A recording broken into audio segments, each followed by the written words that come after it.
Good evening. Welcome, welcome, welcome. Somebody's here tonight. Isn't that wonderful? And I just want you to know what I'm drinking tonight in case you think it's something else. Shirley Temple, it's called. Oh, there.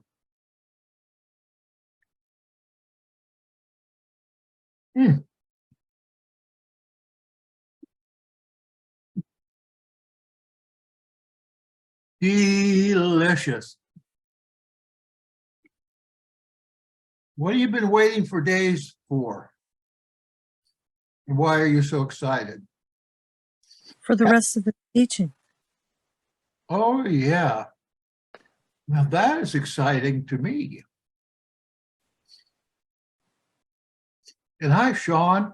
Nice to see you here tonight. Please break in whenever you feel like it, because most of this, most of it you probably know by now. You've always got some great insight. Same with the rest of you. If you got anything to say or to add, just break in. That will be fine. Well, excuse me. That Shirley Temple is somewhat carbonated. Has a little kick, does it? Oh. Wow.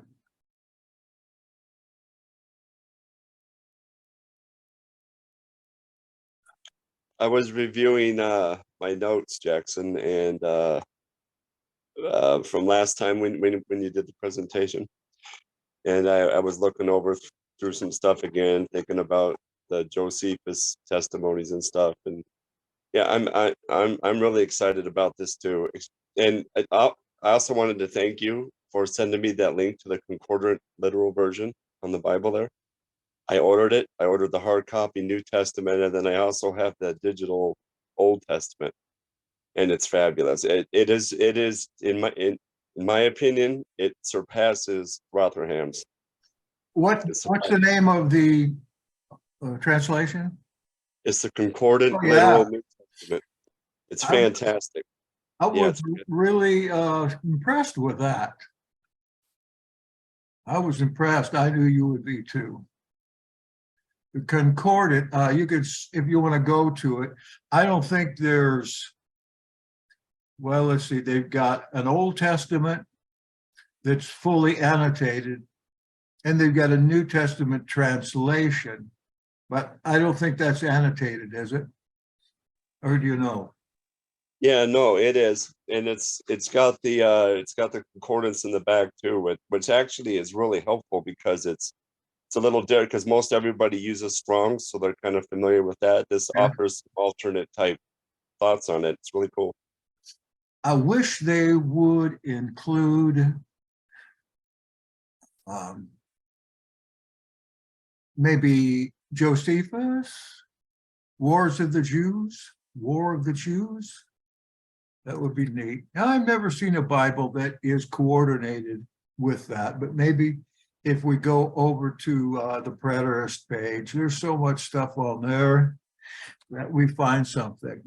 I want you to know before I get started here that I have not used outside sources to learn what I've learned. How I came to know this was by reading Jewish war and parts of antiquities, and just seeing some similarities I simply couldn't lay down with some of the testimony in Revelation, in Matthew 24, in 1 Thessalonians 4 as well. I probably should have brought Paul into this tonight. I think I did last time, about the title Rapture and where it came from. Paul's 1 Thessalonians 4, which is the earliest book in the entire New Testament, so they say. You take his Greek, translated into Latin, and there you have the word rapeo, which means to seize or carry off, but it also has the same meaning as our word rape. Obviously, it comes forth from that. And if you haven't heard me say this before, numerous translation errors that have carried over from ancient times into modernity. They force Bible students of today to get quite a polluted look at what's happening in the apocalypse. And I'll point those out as I go along. Right now, I'm still trying to get some people in here. Will somebody be the co-host?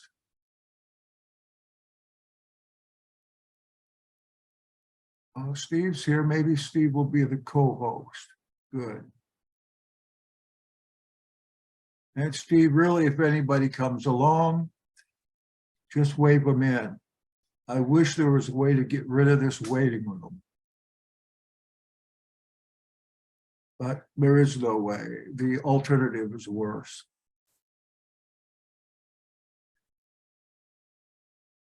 So let's go to chapter 6 of the Revelation, to the seals. Really, they might want to call those bullae, because you've got the seal that presses the impression, and then you've got the piece of wax or lead that accepts the impression and seals the document closed, and that's called a bulla, or bullae in plural. So we're starting right here in the middle of everything. And if you need some extra explanation, let me know and I'll try to do it. 6:7. When he, you know who he is, opened the fourth seal, I heard the voice of the fourth living creature say, go. Maybe yours says, come, come.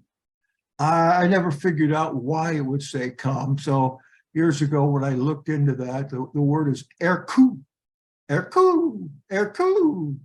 And it can mean come, but in this context, it's got to mean go. Go! The voice of the fourth, go! And I saw, says John, and behold, a pale horse, or literally a green horse. And its rider's name was Death, and Hades followed him. This is another word that comes from Greek. You know, Hades is the place in Greek that Greek people who die go to. And still in some Christian churches, they use Hades as this kind of purgatory place. Hades followed him, and they were given power over a fourth of the, and here's the first word, earth. And using this word earth in here for, let's see, what's the word for that? Gaia. It leads us to all kinds of interpretations that, to me, seem to be far too geographically large to be possible. Couldn't be talking about all this. So I translate that in mine as land. They were given power over a fourth of the land. Look, the Bible is a salvation history of the Hebrews. It's not talking about what's going on in China. It's not talking about Hitler being in Antarctica. It's talking about the Hebrews and their journey from their creation until their end point, and only then. It might occasionally bring other ones in, but the other ones that come in do because they have been in contact with the Hebrews or Israelites. And to say that it's the book of the salvation history of the Jews, I would say that is also improper, because in the times of the Bible, there were no Jews, really. There were no Jews. I mean, they began to be called Jews almost at the time the Bible closed, but throughout most of it, it's Israelites or earlier Hebrews. So they were given power over a fourth of the earth, the land, to kill with sword and with famine and with pestilence and by wild beasts of the land. Does that make sense? I think if we could go through in reading Revelation and translate every one of those earths back to land, it would make a whole lot more sense. When he opened the fifth seal, I saw under the altar the souls of those who have been slain for the word of Elohim and for the witness they bore. In Hebrew thought, this word soul, sometimes that translates nephesh. It means everything that a person is except spirit. So humankind really has a soul and a spirit, with the soul made up of body and mind. And then the spirit is an entity unto itself, separable, yes, from the body, as we're learning these days in reading about near-death experiences. There's no way that these people could be going where they are going, seeing what they're seeing, and experiencing what they are when they've got a dead body laying on a gurney someplace, and their spirit part being completely wound up in some different reality. Now, if that spirit, I just don't know what else we could call it. I'm thinking about spiritless humans, but then again, not all people have spirit. In my thought about spiritless humans, just it would be the vast minority that do. And I believe that the vast minority have spirits at this point. And that's why everybody that comes back doesn't have the types of testimonies of being in the heavenly land, in Beulah land, or wherever they go. I'm still trying to work that out in my mind. Having now I've read hundreds of them, and probably 6 books in a row on near-death experience. And I have been trying to work through the biblical story of when people die, especially John here, when he gets in the spirit, what does it mean? Well, maybe his body is left behind dead. And when he gets out of the spirit, he comes back to it. But maybe you could give me some insight on that. I would love to talk to somebody that has had a near-death experience. And so we have the souls, suke or nephesh, crying out with a loud voice, "O sovereign master, holy and true, how long before you will judge and avenge our blood on those who dwell on the land?" Now, they're not speaking of people in China or in Patagonia. They're speaking of people in this context that are not only in Eretz Israel, but it's the end, closing to the end of the 7 years that are prophesied here of warfare.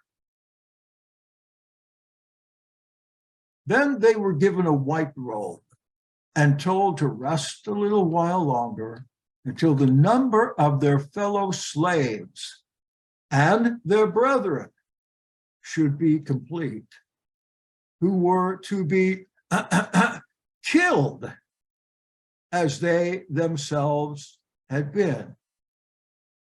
If we go back to the text, we see that these are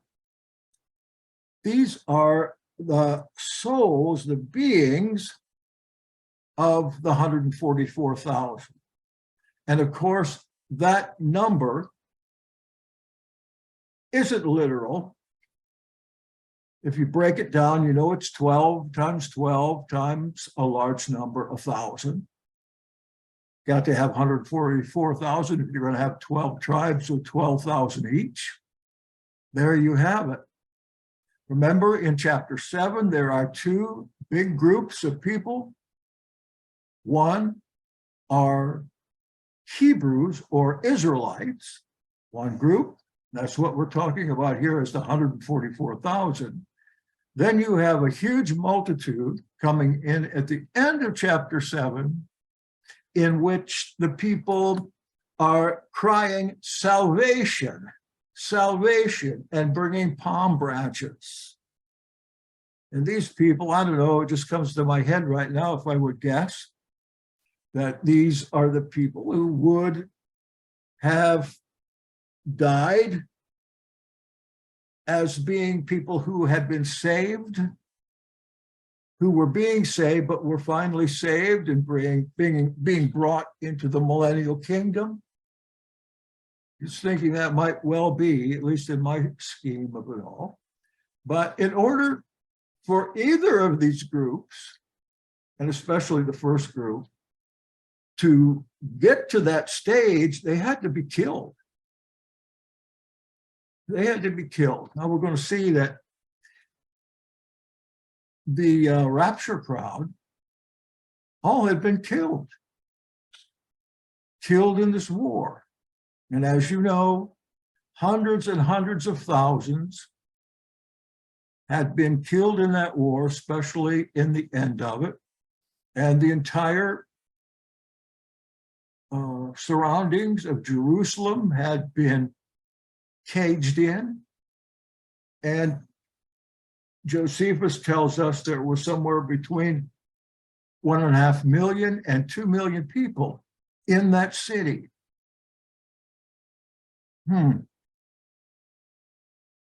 Remind me later on, something came to my mind. I was laying down a minute ago, and I thought about the fact that we don't know the name of one person of the rapture crowd, of the saints, of the white robe multitude who died in Jerusalem. We don't know one.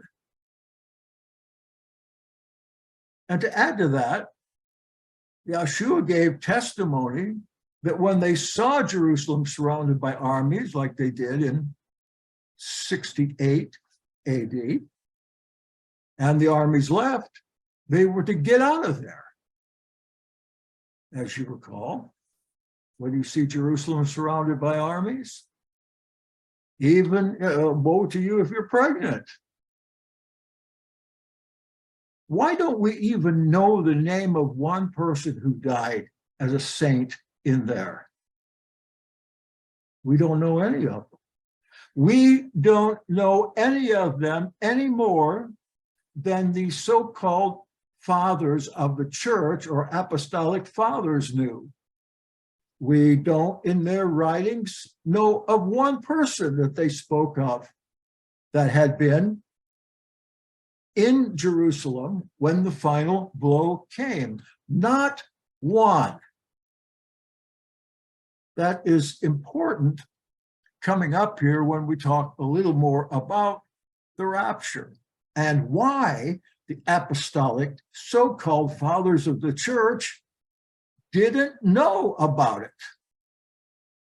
We also have to remember concerning these people in Constantine's court, in the Roman Catholic Church, were not Hebrews anyway. What they write, what they say, is all from a Gentile perspective, from a Roman perspective until we get back as far as, say, Hegesippus and one or two more that we know from the end of the first century, or some of these Nazarene Israelites who converted to Roman Catholicism, but aren't old enough to have been in that city. So these saints under the altar had to wait until all of them and their brothers and sisters should be completed.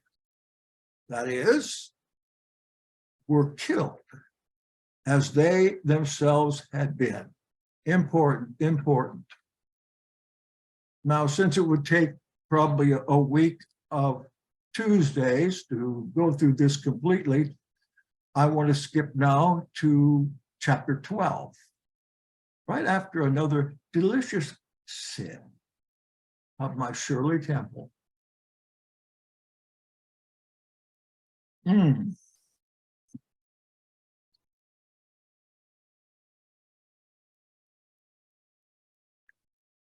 That definitely wasn't a sip.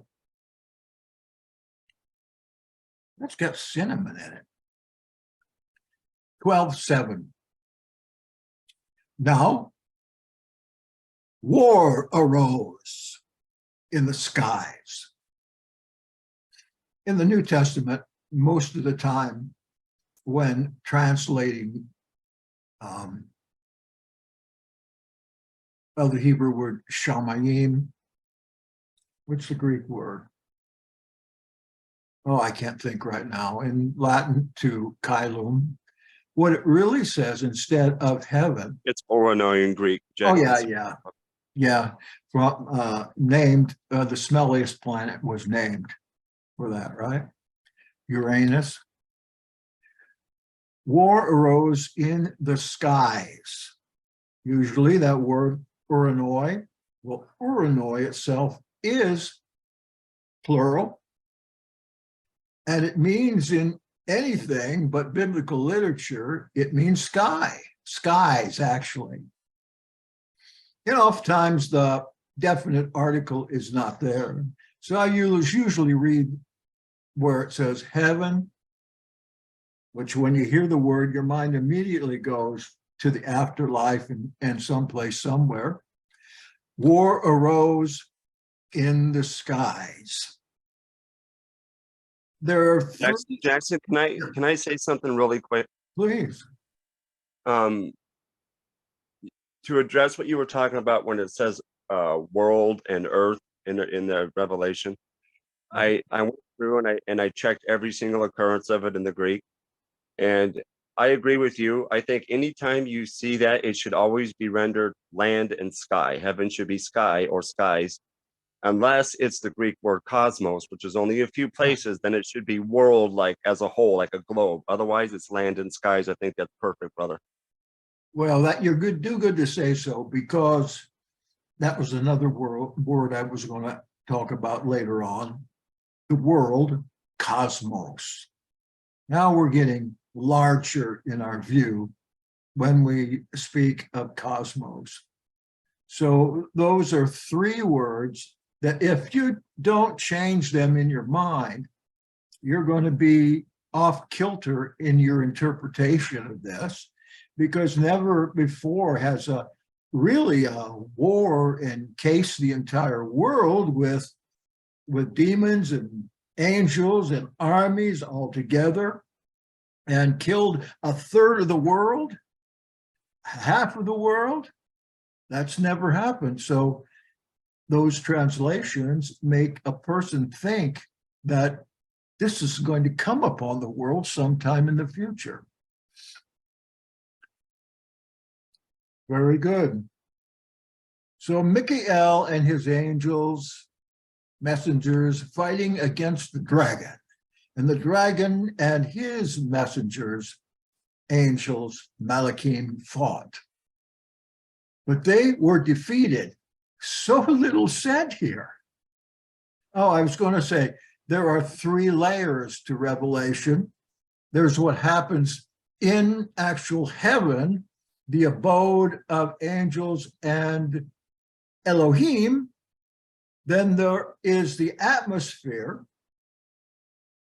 mid-heaven, I think one guy called it, and then there's earth, the air around the earth. So here we're talking about mid-heaven. We're not talking about that high heaven, but the skies. This is happening in the skies.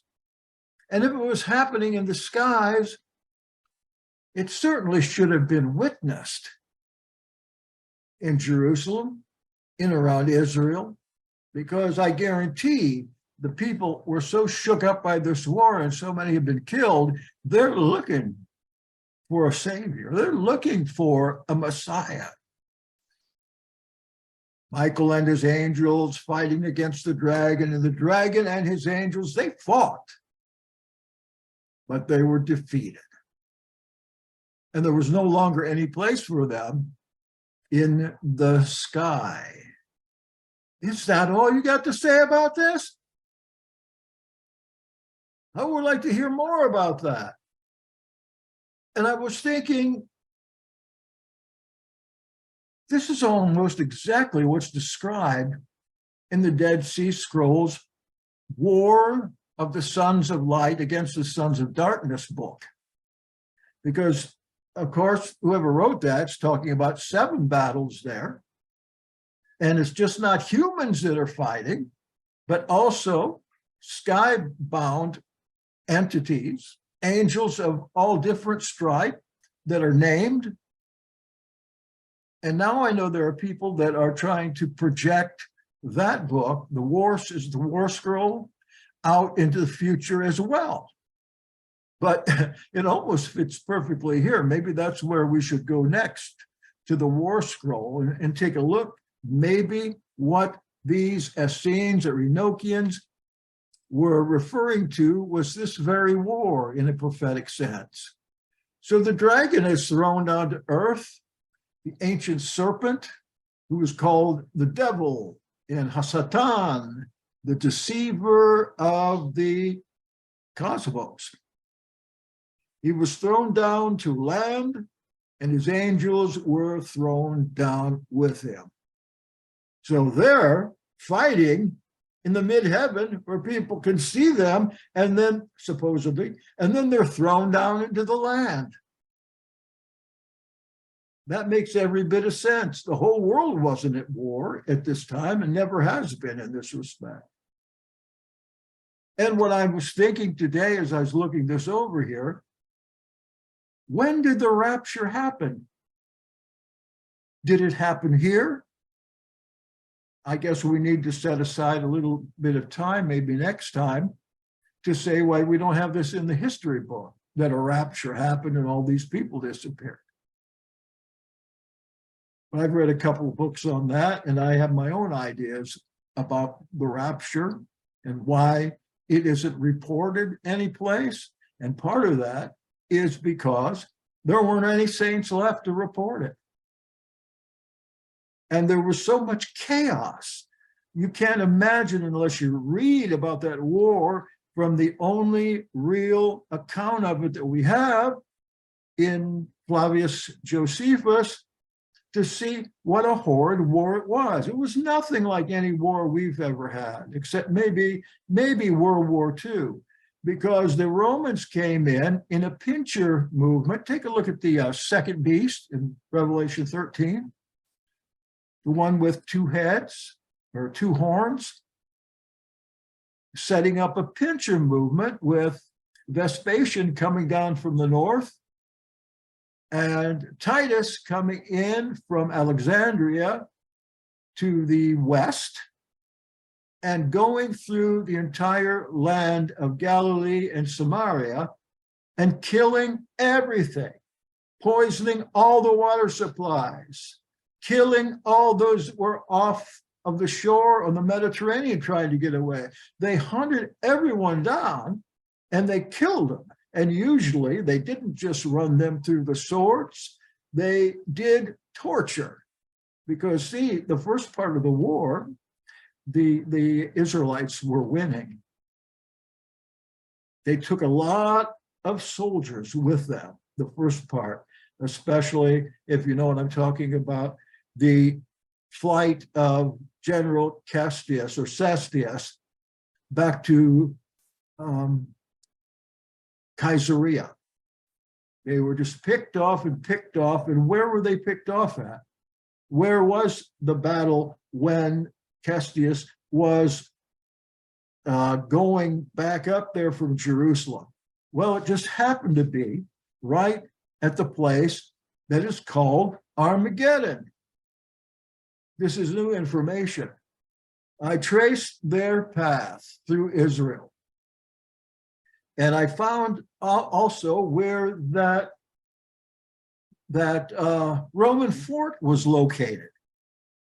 And I was surprised enough to find out that Roman fort was located right on Castius' path northward. You had to go through a place that had a limited exit.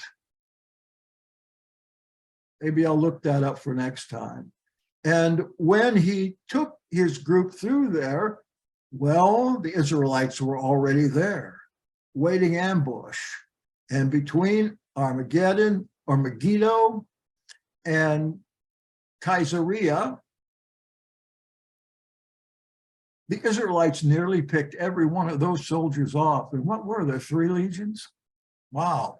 These soldiers, they were incensed, mad about this, because they were given a blow that the world knew about. It almost lost the war right there.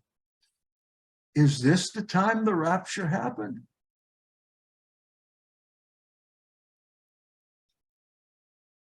Because take a look at 14, first verse. Then I looked, and lo, on Mount Zion stood the Kebes, the Lamb, and with him 144,000. Where do you think they came from? Last time we looked, I think they were under the altar. This 144,000 who had his name and his father's name written on their foreheads. They took the mark of Elohim. They took the tau, which stood for the name. And where do they go? Up on a mountain, Mount Zion, which could be Mount Zion in Jerusalem, Mount Zion in Egypt, there's one there, or Mount Zion in Megiddo, on the cusp of the valley. Have you been there? I know some of you have. You get caught in there with your enemy above you, you don't have a chance. What was this army doing on Mount Zion? What was Yeshua as a slain lamb doing there with 144,000 in uniform, white robes? How did they get there? How did they get there? Hey, they're dead. They're gone. They're waiting.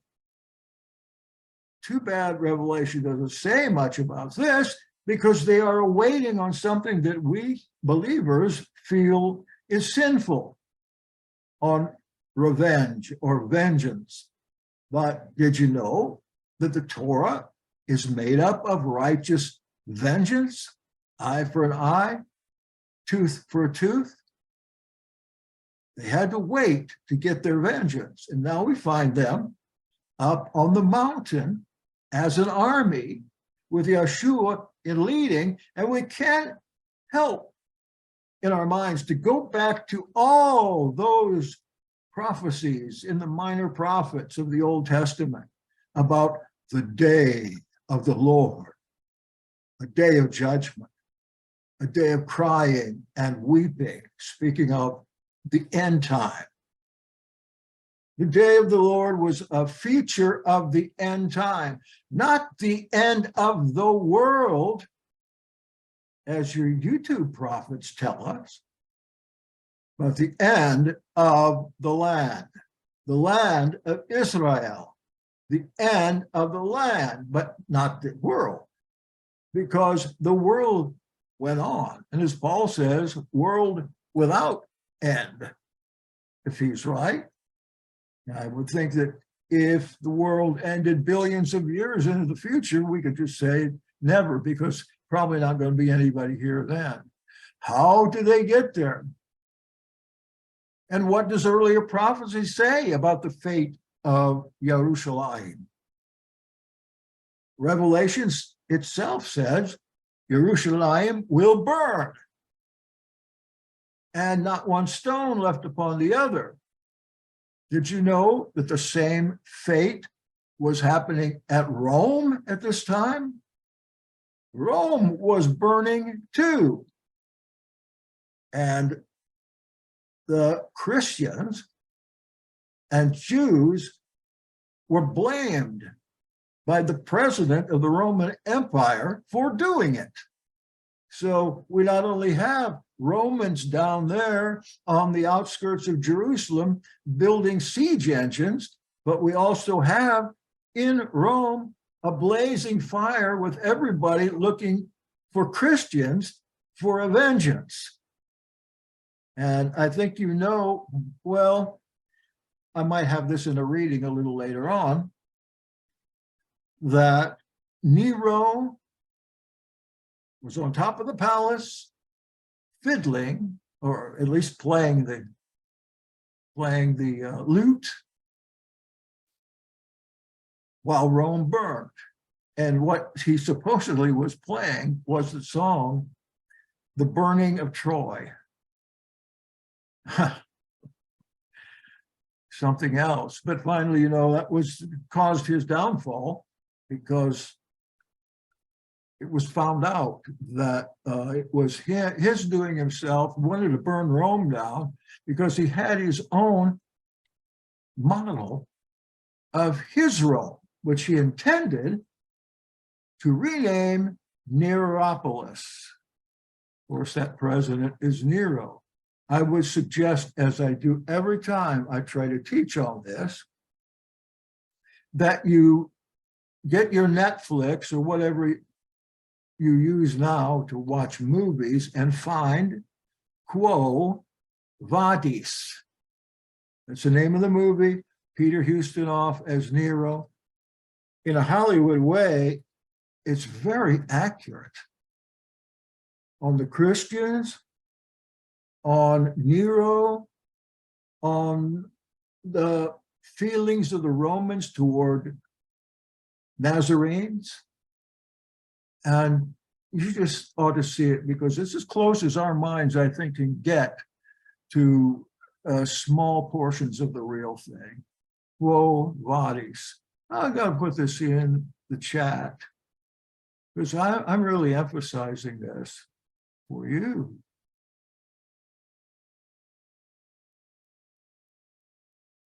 I think that 1951, maybe 1953.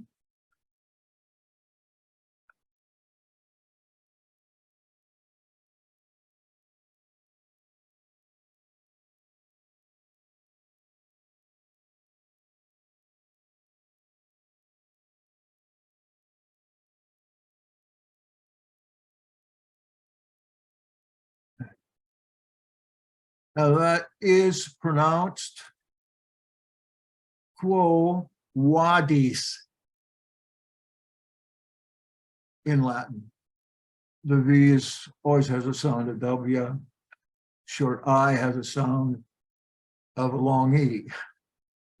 That's how we get mixed up when we are trying to read Greek and Latin with our English understanding and pronunciation. 51, good, thank you.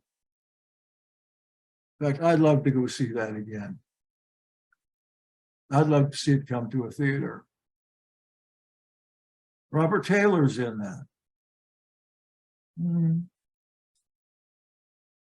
You even get to see certain Christian generals in the Roman army planning.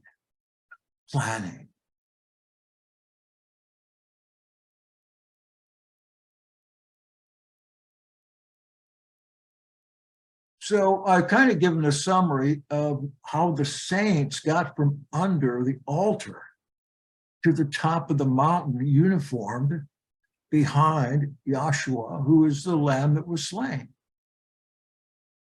What side? Here's your question. As you read through Revelation with the day of the Lord in mind, what side do you think Yahshua and the saints were on? Certainly, they weren't on the side of the Romans. They would have been on the side of Israel. But do you remember what the prophecies of the day of the Lord were about? They were about, like it or not, destroying Israel. I know that this army was not on either side, but it was as rough on one as the other. And stuff was coming down from the skies, both in Israel and Rome. According to the prophetic word, Yahshua and his saints were there to stir things up, to scrutinize, to lay their hand in if need be. We remember Yahshua cried out on the behalf of Jerusalem. Now he's got his mission, and that is to fulfill the day of Yahweh. Their intention is to see that both sides are destroyed and that the saints are gathered. Then I heard a voice from the skies, like the sound of many waters, and like the sound of loud thunder. So even John is hearing from the skies. He's hearing not only thunder, but he's hearing war engines. Josephus also reports something very similar at the same time. The very same place that was seen, things that were seen and heard by perhaps 1 million or more people. His is the only account, with the exception of one from Tacitus, that got through. Here's what Haaretz reports. General Titus began his assault on Jerusalem in March of 70 with the help of 4 Roman legions, 24,000. At least that's what I count, who trapped between 600,000, this according not to Josephus, but according to Tacitus, and 1 million people, that was the estimate of Josephus, who was there, in the city. These people are walled in. Walled in. When 6 legions surround. Well, 2 other times when legions came around Jerusalem, they came and they went. So the people there probably thought it's a good thing we all came down here to get behind these walls. They'll never get through these walls. And besides, they were here 2 times before and they went away.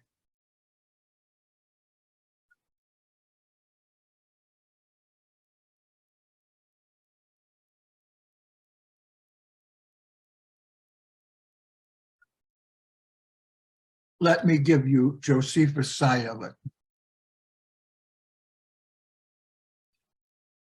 A few days after the Feast of Unleavened Bread, on the 21st day of the month of Artemisius, a certain prodigious and incredible phenomenon appeared. I suppose the account of it would seem to be a fable if it were not related by those who saw it. and were not the events that followed it, the destruction of the temple, of so considerable a nature as to deserve such signals. For before sunsetting, chariots and troops of soldiers in their armor were seen running about among the clouds and surrounding the city and cities. Thus, there was a star resembling a sword, which stood over the city, and a comet that continued a whole year from then on. Thus also, before the Jews of rebellion and before those commotions that preceded the war, when the people were come out in great crowds to the feast of unleavened bread on the 8th day of the month of Xanthicus, and at the 9th hour of the night, so great a light shone round the altar and the holy house, that would be the Kadosh Kadoshim, that it appeared to be bright daytime, which lasted for half an hour. Remember what happened with Yeshua? There was a pause for half an hour. He being the light. What else could be shining a light like this? Prodigies in the sky were always considered to be omens.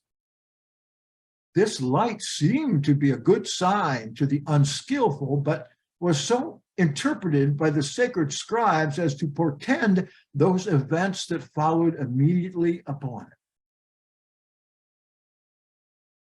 At the same festival also, a heifer, as she was led by the high priest to be sacrificed. Honey, all through this battle for Jerusalem, the sacrifices continue daily. That heifer brought forth a lamb in the midst of the temple. A lamb? And here we have the lamb on top of Mount Zion. Moreover, the eastern gate of the inner court of the temple, isn't that the Messiah gate? Yeah. Which was of brass and vastly heavy, and had been with difficulty shut by 20 men, and rested upon a basis armed with iron, and had bolts fastened very deep into the firm floor, which is there made of one entire stone, was seen to be opened of its own accord about the 6th hour of the day, of the night, sorry. Besides these, a few days after that feast, on the 21st day of the month of Artemisius, there we go, a certain prodigious and incredible phenomenon appeared. I suppose the account of it would seem to be a fable, were not related by those who saw it, and were not the events that followed it, of so considerable a nature as to deserve such signals. For before sunsetting, chariots and troops of soldiers in their armor were seen running about among the clouds and surrounding of cities. Moreover, at that feast which we call Pentecost, the priests were going by night into the inner court of the temple, as their custom was, to perform their sacred ministrations. And they said that, in the first place, they felt a quaking and heard a great noise. And after that, they heard the sound of a great multitude saying, "Let me remove hence. Let's get out of here." Prodigies had occurred, which this nation, prone to superstition, but hating all religious rites, did not deem it lawful to expiate by offering and sacrifice. There had been seen hosts joining battle in the skies. In the fiery gleam of arms, the temple illuminated by a sudden radiance from the clouds. The doors of the inner shrine were suddenly thrown open, and a voice of more than mortal tone was heard to cry that the gods, Elohim, were departing. At the same instant, there was a mighty stir as of departure. I might say that, yes, they were worshiping Roman and Greek gods by that time. That's one of the reasons the zealots arose. At the same instant, there was a mighty stir as of departure, that in the ancient records of their priests was contained a prediction of how at this very time the East was to grow powerful, and rulers coming from Judea were to acquire universal empire. These mysterious prophecies had pointed to Vespasian and Titus, the two horns of the second beast. But the common people, with the usual blindness of ambition, had interpreted these mighty destinies of themselves and could not be brought even by disasters to believe the truth. And you know, this is how Josephus avoided execution, because as he was a temple priest, way up there. Now he's the general of the entire Galilean army, and he's caught and he's going to be executed, but he tells Vespasian that he was going to be emperor. And that's what the prophecy of Balaam, the star prophecy, was all about. And I suppose in mockery, Vespasian had him chained up, and he remained in chains until the time came, right before the siege of Jerusalem, that Vespasian was called back to Rome to take over as emperor, because 1 year was the year of 4 emperors. Nero and Paul's friend, Epaphroditus, that we read of in Philippians, went out. Epaphroditus went sneaking out with Nero to find a very dark, dank place, which was actually the basement of Epaphroditus' house in Rome, to kill Nero, actually to help him commit suicide, which came by a knife wound to the head and neck. Remember the beast in chapter 13. How does he die? Then he comes back to life. Nero too came back to life, raised an army, and came back to Rome. And in fact, 3 Neros did. And then Nero's successor, Galba, an old man, Spanish general, homosexual. He didn't last long because he wouldn't pay the bribery of the army, 6 months, I think. Then we have Otho. This was Nero's friend, who had also been married to Nero's wife, Poppaea, who was a friend of Paul, or so I think, and Seneca, Nero's wife, whom Nero kicked to death. Otho had her first. And then, what's the next one's name? Starts with the V. I just had it. He was a very big man, very a glutton. what was his name?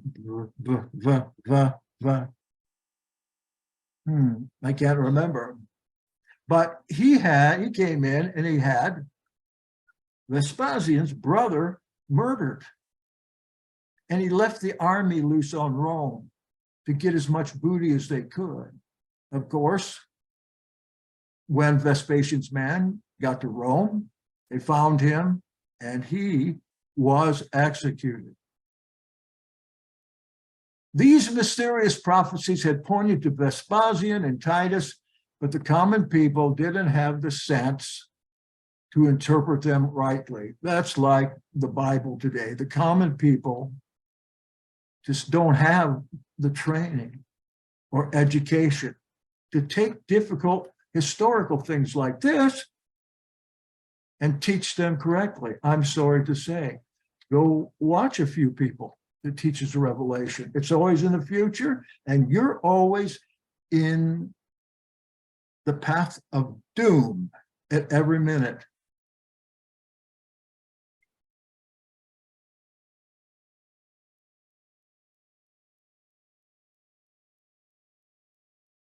So many people that I've encountered are so scared of this, especially one particular group that we had fellowship with a couple of years ago.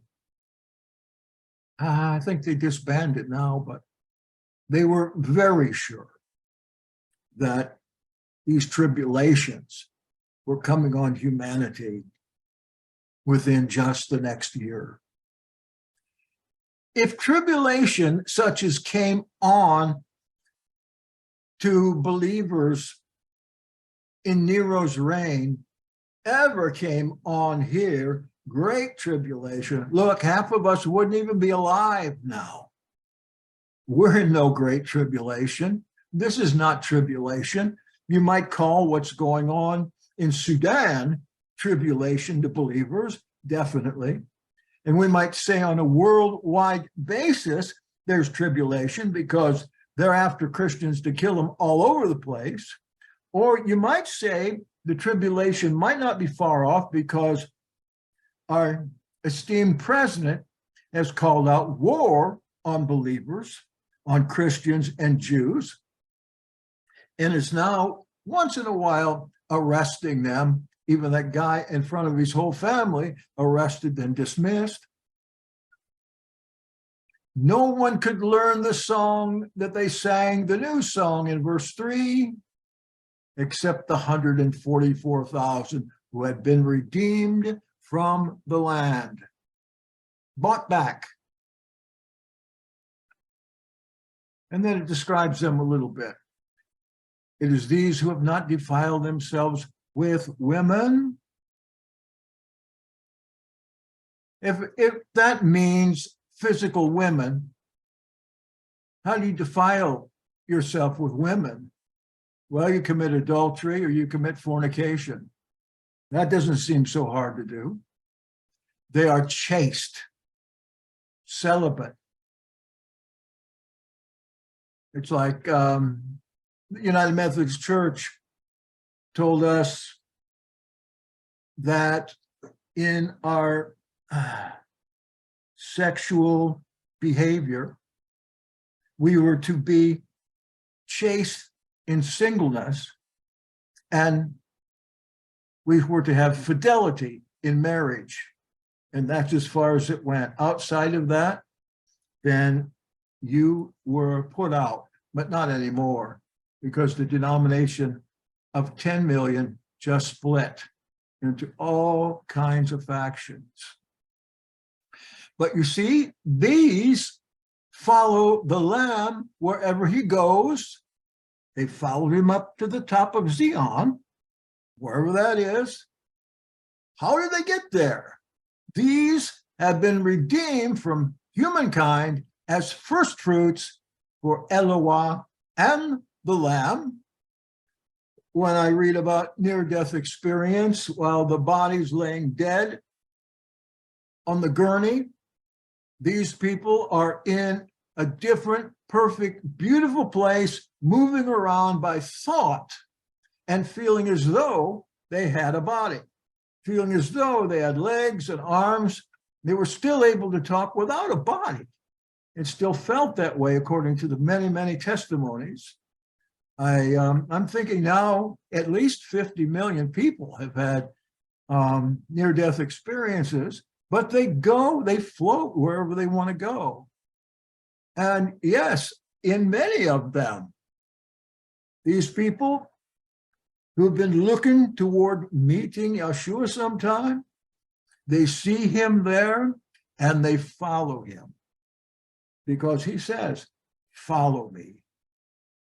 And one guy that I read about, he was on his way to some kind of hell down a fiery, smoky passageway with all kinds of demonic entities pulling at him, trying to get him down faster and trying to eat him. And he was an atheist. And he said that he called out to Jesus, even though he was an atheist. And he said immediately, one like Jesus came down into that Gehenna and pulled him out. Jesus, help me, help me. 5, and in their mouth no lie was found, for they were spotless. 12, here's a call for the endurance of the saints. Are you a saint?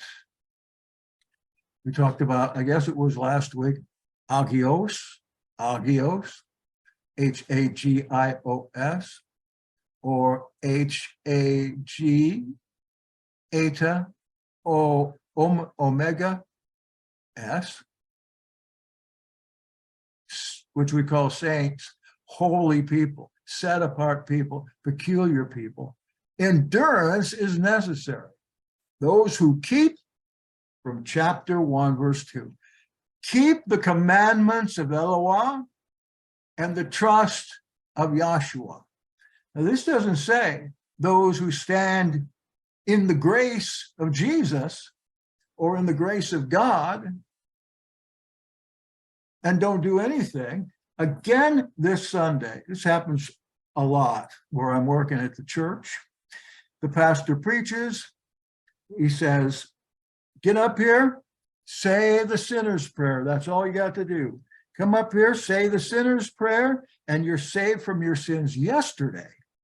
You're saved from your sins today, and you're saved from your sins forever. But that's a lie.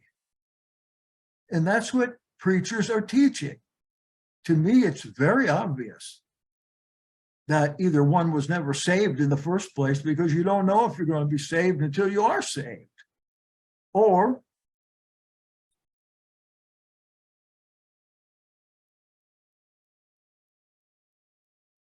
they never were saved in the first place. One of the two. And I heard a voice from the skies saying, write this, blessed are the dead who die in the sovereign one henceforth. That's Elohim. Blessed indeed, says the Spirit, or literally says a spirit, that they may rest from their labors, for their deeds follow them. They've already been judged. Let's see if any of this, rest of this is significant for tonight.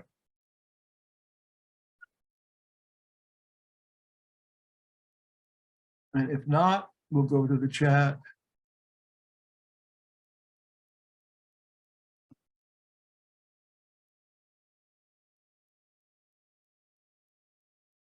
Because there is a lot more, but that's enough for tonight. My intention is to get you thinking about a different way. I can't in an hour or 2 or 3 hours convince you that this is all done. If we had this thing going 2 or 3 days a week for 2 or 3, maybe 3 weeks, I think that I could. I'm thoroughly convinced, because this is too similar, even at the same time. These passages in Revelation and these things experienced with Josephus, who was there, are happening, who testified that he saw the war with the angels in the sky, and many more things did he testify to. A man who was a Sadducean priest, changed his religion to become a Pharisee. Pharisees supposedly didn't lie. Why would he lie about this? He would ruin his whole career after Vespasian let him go because his prophecy came true. From then on, Vespasian took him to Rome, paid him a fortune, allowed him to write these books, and never have to lift a finger to do anything again, to live in the palace in Rome where the emperor lived. But he's still known today as a traitor to Israel. So now let me go over to chat. Oh, I got through a good part of that. Boy, I get excited about this. Thank goodness that this tribulation, I already talked about that a couple of times, so we'll have to do that again too. This great tribulation, 66 through about 70, right on up to the destruction of Jerusalem. So appalling. I am so glad that no, we don't have to look forward to that in the 2300 days of hell or anything else like that. And perhaps what we need to do sometime is answer the question that somebody always seems to ask me in this, and that is, what do we have to look forward to now? Honestly, there's plenty, including the signs of the times. There's bad things going on, but there's some really, really good things going on. Okay, what else have we got here? Jackson, can I interrupt and ask you a question? It's Jules. I'm over at Jenny's tonight, and we're listening to together. Hi. Hi, Jules. How are you? Doing great, How's and Steve doing?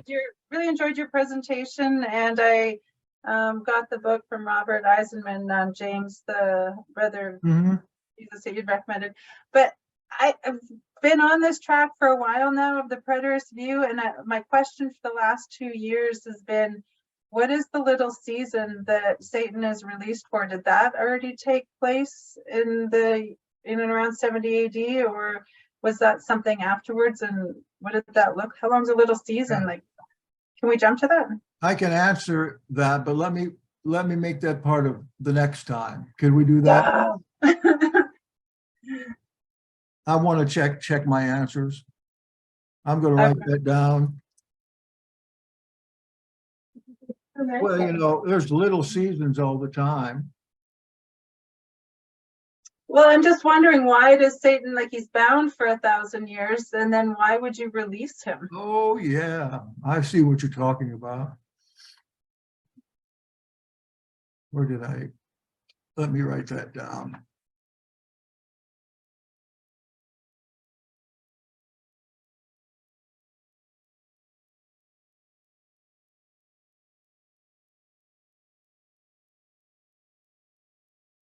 I really do need to study my notes about that before I say anything. So if you would wait, when do you want to do this again? Next week? You want to go this week? Yeah. Who is that? It's Jules again. Okay. You want to go Thursday? Look, let me say one thing. Besides my thanks to you being here, I have some physical problems. And sometimes I get very weak, like I did last week. And the week before, there was a day I couldn't do it. Just too weak. I sleep a lot because of my physical problems. You all, we'll try Thursday, but if I cancel out, you'll know why. And you can, I'm still believing in healing. You can pray for me. And I would appreciate that. I'll pray for you too. Thanks. Thank you. We'll do that at 8 o'clock then, Thursday, if you feel like it. Go watch that movie. And I might say also, there is a great video on the Jewish war on YouTube. It's great. It's on Vespasian and the Jewish war. And go look at that. If it's not entertaining what you're seeing, then it's not what I'm talking about. Maybe I can go find that and put it up there. Oh, is it on Prime? Oh, Quo Vadis. Did you see it on Prime? Oh, great. Well, that's probably where I'm headed now for rent. Hey, you want to go rent it? I'll pay you. I'll pay for it. Or we could watch it on Zoom. You'd probably be more comfortable watching it at home. Okay, you know how to get a hold of me. They won't allow that. You can't watch a movie on Zoom. I put some other ones on. If you have other questions or something you need to know or something you want, here's how to get a hold of me. And I've got a web page there. Just in your address bar, put yahad.me and you come up with a contact form. And the reason I do this is because I get a significant amount of mail. And if it comes to a contact form, then I can categorize it and get right to it. Those are the ones I get to. Other ones just stick around for a while. But I try to answer them all. And if you want to join me in that, I'd be glad to send some over to you. Thank you all. See you Thursday.